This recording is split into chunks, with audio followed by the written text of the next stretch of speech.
भारत सरकार एक target set करती है कि पेट्रोल और डीजल में 2030 तक 20% एथेनॉल ब्लेंडिंग किया जाएगा, लेकिन हमारे मिनिस्टर साहब इतनी तेजी से काम किए कि ये 2025 में ही इसको फुलफिल कर लिया गया। लेकिन जब आप इसकी गहराई में जाओगे तब असली माजरा आपको समझ में आएगा। आज से मात्र 7 साल पहले यानी 2018 में रोड एंड ट्रांसपोर्ट मंत्री नितिन गडकरी ने कहा था कि अगर एथेनॉल ब्लेंडिंग हो गया पेट्रोल और डीजल में तो पेट्रोल एंड डीजल की दाम 50 से 55 रुपए लीटर हो जाएंगे। तो अब आप लोग बताओ कि क्या पेट्रोल और डीजल का दाम 50-55 रुपए मिल रहा है? मेरे पास तो गाड़ी नहीं है इसलिए मुझे पता नहीं है। और हाँ, हमेशा नितिन गडकरी की एक बातें करते सुनोगे कि एथेनॉल ब्लेंडिंग से पोल्यूशन कम होगा, भारत की विदेशी मुद्रा भंडार बचेंगे। लेकिन मैं आपको बता दूं कि ये सब बातें झोल है। असल माजरा ये है कि उनके दोनों बेटे का मानस एग्रो और श्याम एग्रो नाम की 2 कंपनियां हैं जो इंडिया की 2 सबसे बड़ी एथेनॉल बनाने वाली कंपनी है। और नितिन गडकरी 2018 में ही कह दिए थे कि उनके जो दोनों बेटे का कंपनी है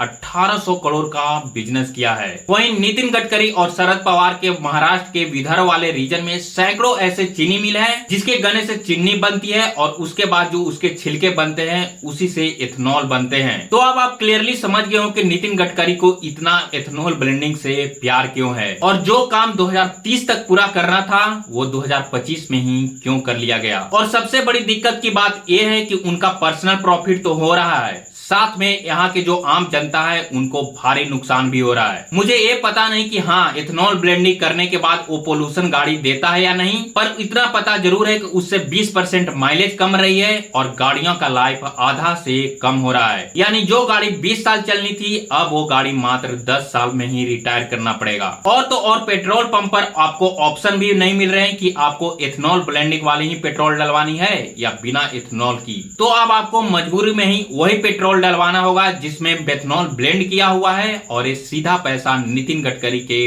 बेटे के पास जाएगा।